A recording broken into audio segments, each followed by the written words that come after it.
কোটা আন্দোলন ঘিরে সহিংসতায় জড়িত সন্দেহে আটক ব্যক্তিদের দলে দলে আনা হচ্ছে আদালতে, যাদের মধ্যে শিক্ষার্থী সহ রয়েছে নানা শ্রেণী পেশার মানুষ।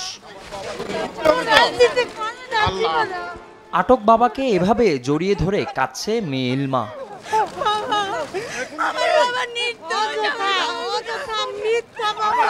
মেয়ের দাবি, ঘটনার সময় তার বাবা গ্রামের বাড়িতে ছিলেন। কোনো রাজনৈতিক সংশ্লিষ্টতা না থাকলেও তাকে আটক করা হয়। লঞ্চ বন্ধ ছিল, আমরা দেশে আটকা পড়ছি, আসতে পারি নাই। বিএনপি কর্মী হিসেবে ছাত্রছাত্রীদের সাথে আন্দোলন করছে, এটা মিথ্যা। এটার প্রমাণ করতে আমার বাবাকে রিমান্ডে নিবে। প্লিজ আমাদেরকে বাঁচান প্লিজ, আমি আপনাদের কাছে হাত জোর করি। শেরেবাংলা কলেজের প্রথম বর্ষের শিক্ষার্থী শেখ ফরিদের মায়ের কান্নায় ভারী হয়ে ওঠে আদালত প্রাঙ্গণ। তার দাবি, যাত্রাবাড়ি এলাকায় সহিংসতার ঘটনায় ফরিদকে গ্রেপ্তার করা হয়েছে। শুধু ফরিদই নয়, আদালতে হাজির করা বেশিরভাগই সাম্প্রতিক সহিংসতায় করা মামলার আসামি। আমার স্বামী রিক্সা চালায়, আমি বাসায় কাজ করি। তৃতীয়ত আমার পোলাডারে কষ্ট করে শেরেবাংলা স্কুলে ভর্তি করাইছি।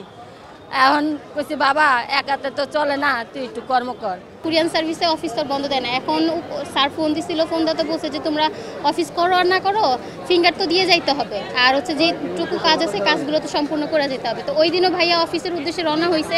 ধরতে ভাইয়ার ফোন সার্চ করাতে কিছু পায় নাই। যে উপর থেকে যে ভিডিও করে মিছিল যে যাচ্ছে, মিছিলে 2টা ভিডিও পাইছে। পুলিশ আমাদের নিজেই বলছে এই কথা।